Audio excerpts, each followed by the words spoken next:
Hey everyone, thank you for checking out this video, and we really appreciate you taking a few minutes to join the discussion today on Roth IRAs. And if you haven't already subscribed to our YouTube channel, please do so if you'd like to.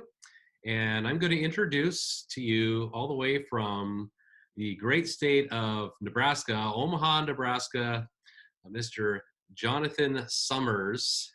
And we have worked together for a number of years now, and we really have a great working relationship. And he's a guru when it comes to Roth IRAs and Roth conversions.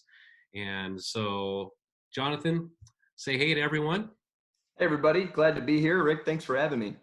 Oh, you bet, you bet. And thank you so much for taking some time out of your busy day. So first of all, what is a Roth conversion? What does that Yeah, mean? yeah, good question. When you talk about Roth conversion, it's often confused with perhaps a Roth contribution, but a Roth conversion would actually be converting an IRA to a Roth IRA.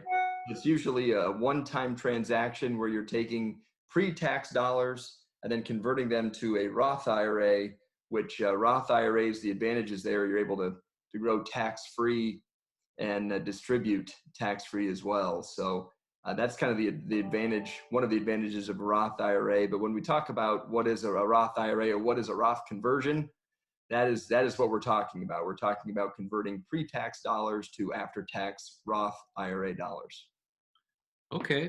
So is there a best time to do a Roth conversion or an ideal time, kind of a sweet spot time? Yeah, it's a good question. So real quick, Rick, I also want to mention too, I often hear, different things from different people. Some folks will tell me, oh, I can't do a Roth conversion because maybe my income's too high. And it's often confused with the Roth contribution. As you may know, a lot of folks are able to contribute to an IRA annually. So you can contribute to an IRA or a Roth IRA, depending, there are income limitations to if you could contribute to a Roth IRA.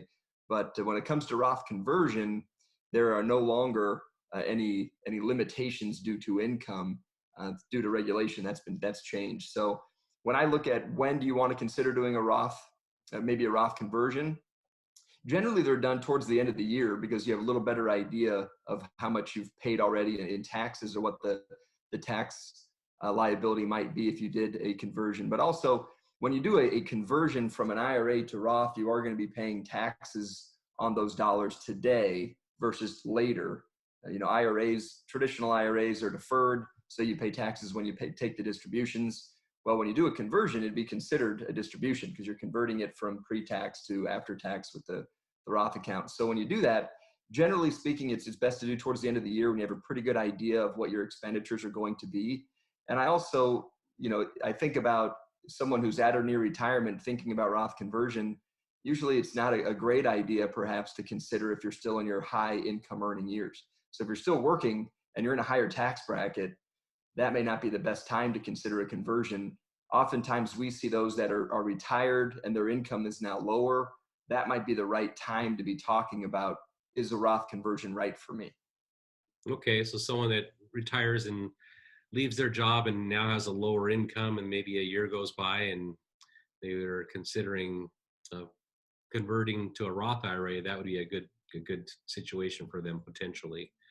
Is there an amount that makes sense, like the amount of dollars you'd want to convert?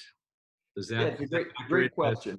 some of And I think that's the advantage of being able to work with you or work with an agent that understands a lot of that, what goes into that decision. Because let's just say, for example, you have a $500,000 IRA. If you converted the entire thing, that'd be a pretty significant tax hit, right? So that's probably not the right amount. But if you think about breaking that down, what we usually do is you might, how the tax brackets work based on income levels. You might convert up to that next threshold to stay within the current tax bracket, so you don't actually bump yourself into a higher tax bracket. So that's often what we might look to do, to systematically convert over time. So that's one popular strategy, is to, if you're in a 10% tax bracket, you don't want to bump yourself up to the next level, just convert it up out to over that. time? Yeah, exactly right. And spreading it out over time is definitely recommended.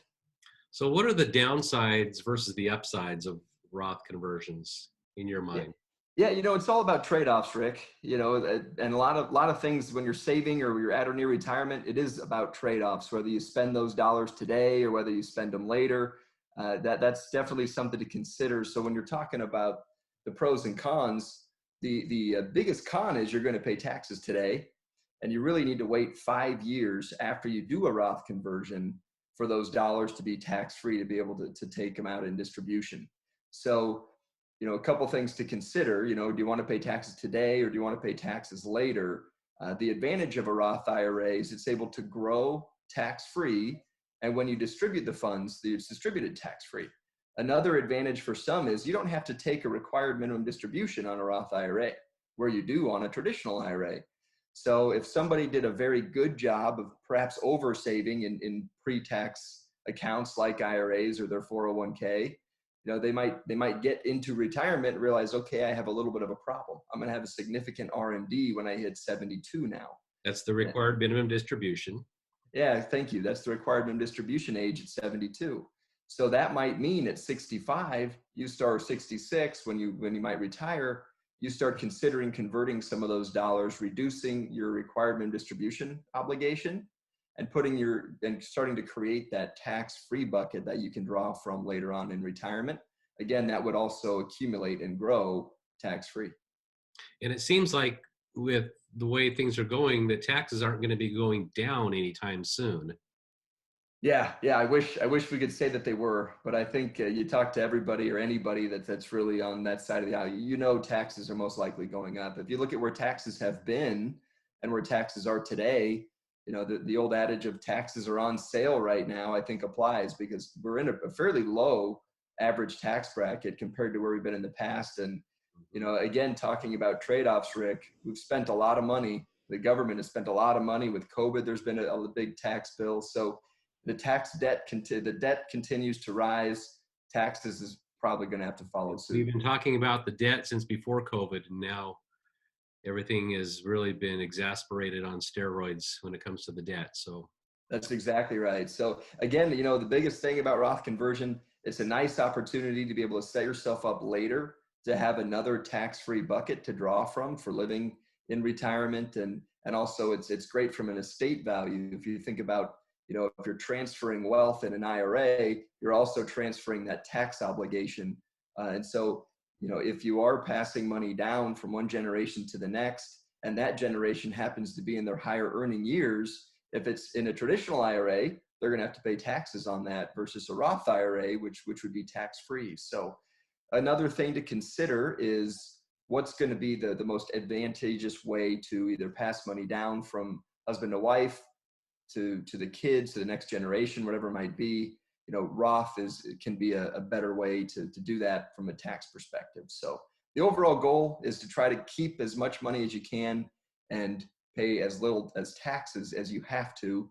And I think one of the key questions on that trade-off is, do I pay taxes today or do I wait and pay taxes later? thank you. Thank you so much.